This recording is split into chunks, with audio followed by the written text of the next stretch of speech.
great weekend.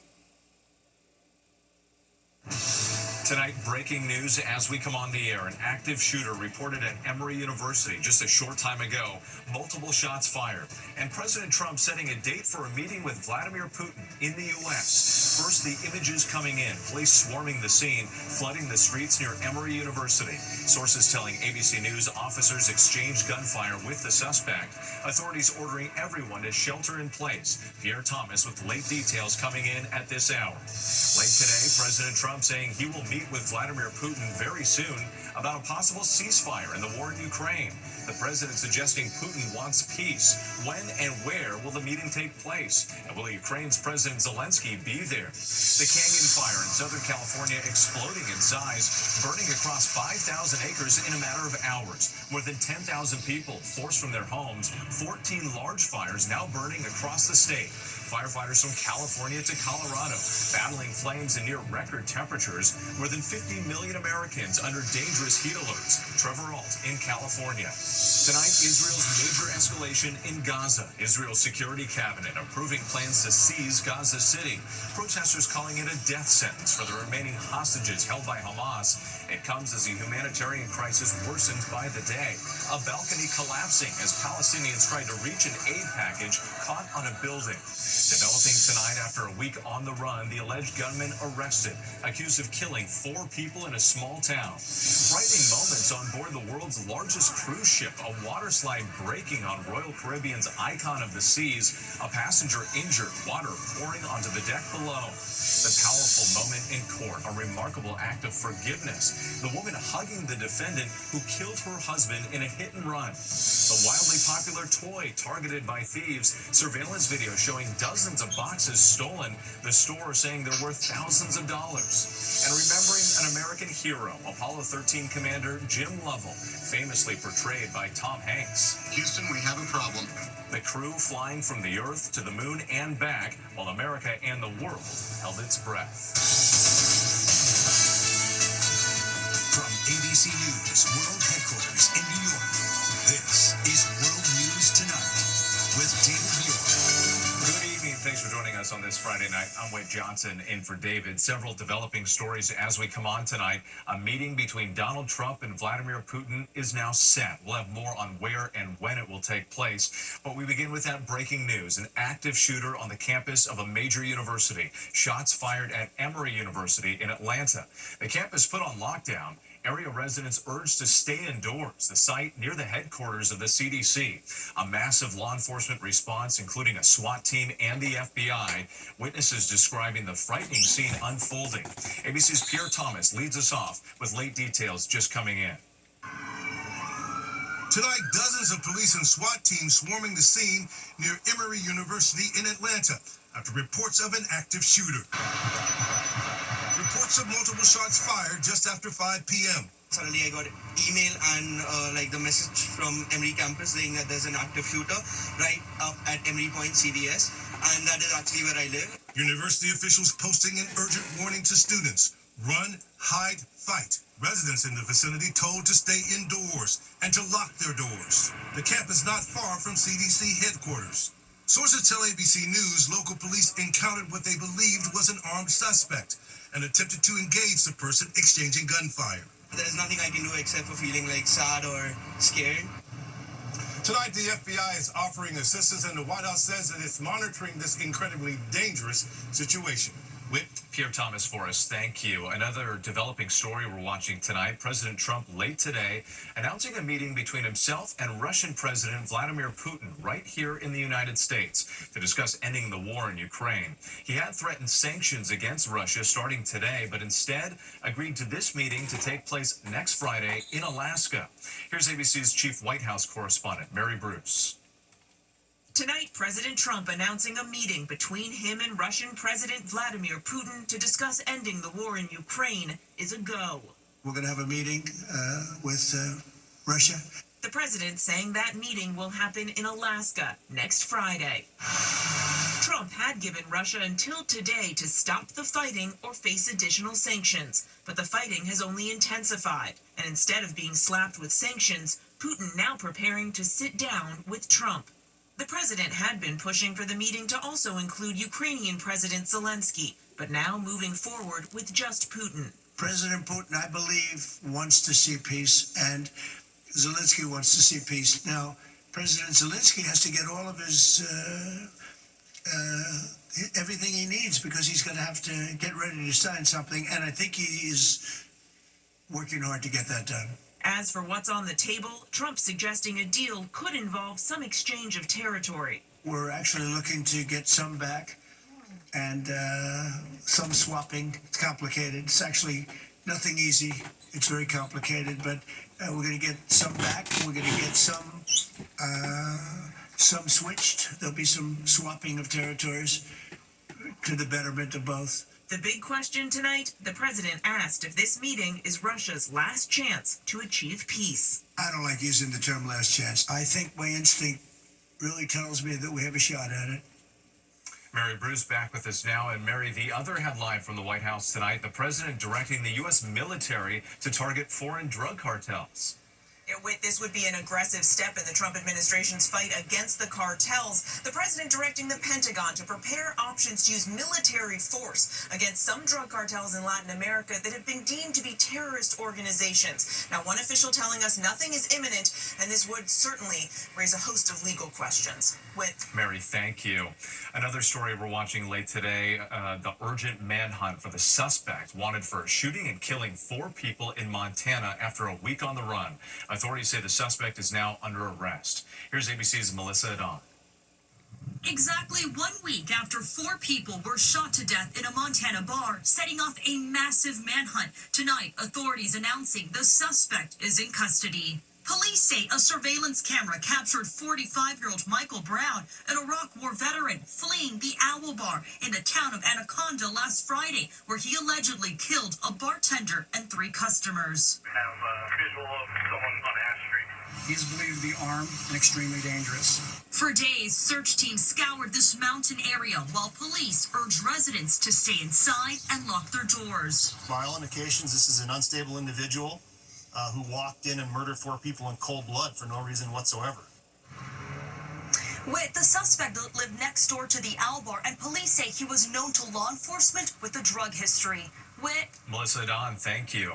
Now to the fast-moving wildfires in the West, thousands forced to evacuate, more than 50 million people on alert as searing heat stretches from the Southwest to the Midwest and then on to the Northeast. The Canyon Fire north of LA erupting yesterday, already burning 8 square miles. Multiple structures burned, thousands more threatened.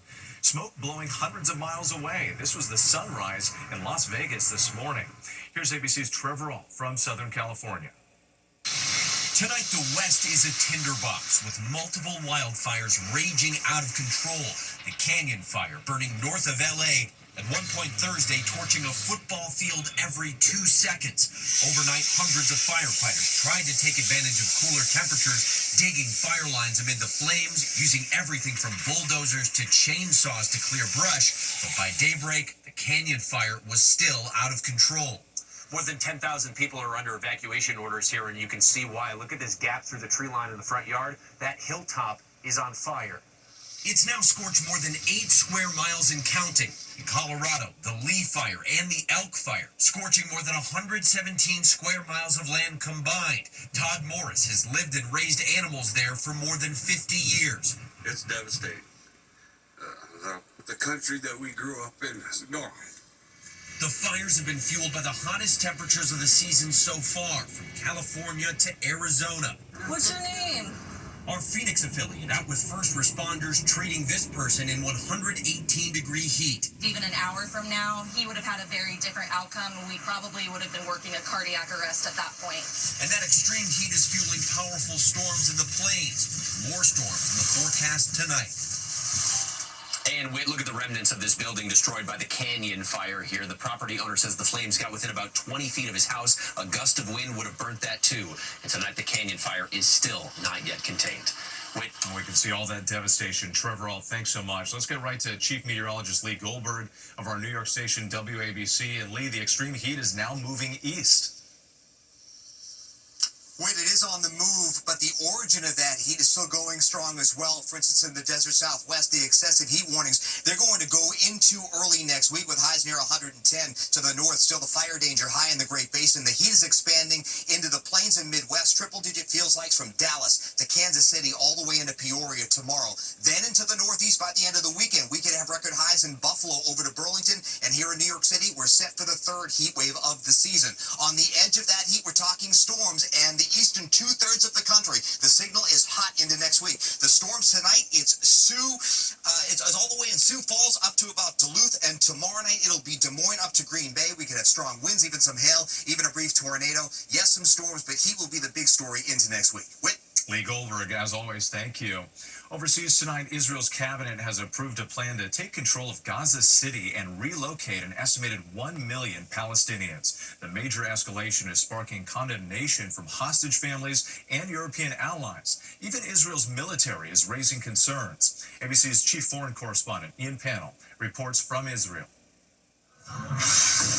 Tonight, in a major escalation sparking global condemnation, the Israeli Security Cabinet approving plans to seize control of Gaza City, where Hamas may be holding some of the remaining 50 hostages, only 20 still believed to be alive. We don't want to keep it. We want to have a security perimeter. The militants condemning Israel's announcement.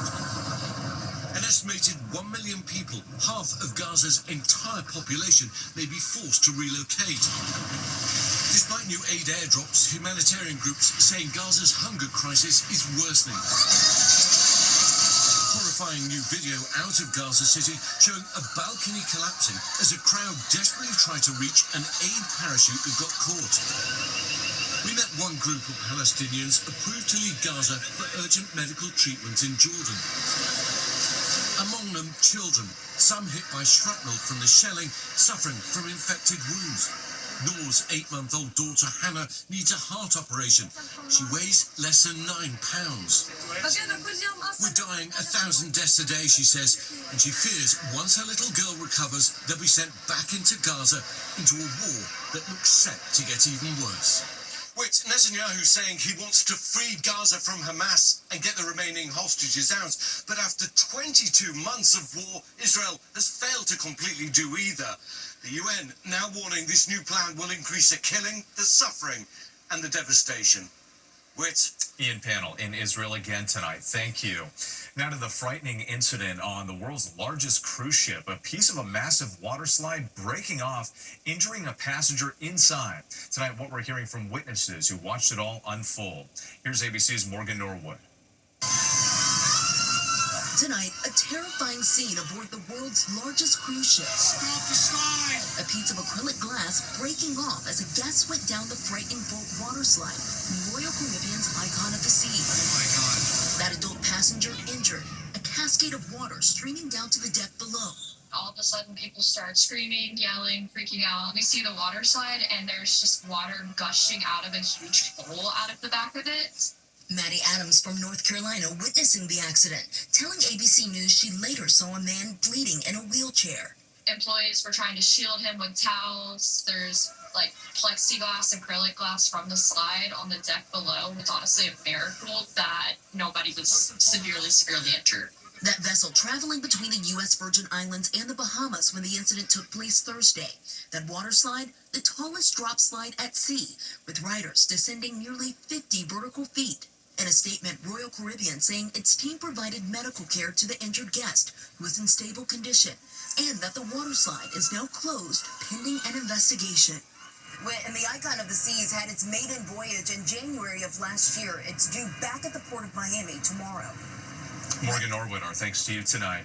When we come back, tributes to an American hero, Apollo 13 astronaut Jim Lovell, and chilling pictures inside the home of the Idaho College murders, what they reveal.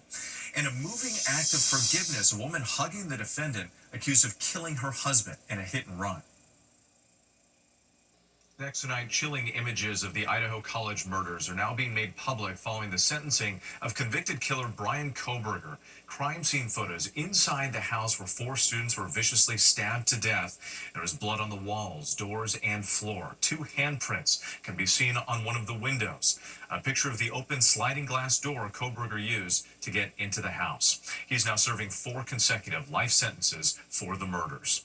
A remarkable act of forgiveness unfolding in a Georgia courtroom during sentencing of the defendant who killed her husband in a deadly hit and run. Regina Johnson forgave him and hugged him in front of the judge. Joseph Tillman pleaded guilty to charges which also included driving under the influence. Tillman whispering, "I'm sorry." Johnson explaining God told her he needed a mom hug. Incredible. When we come back, surveillance video showing alleged thieves breaking into a store accused of stealing one of the most popular toys of the summer.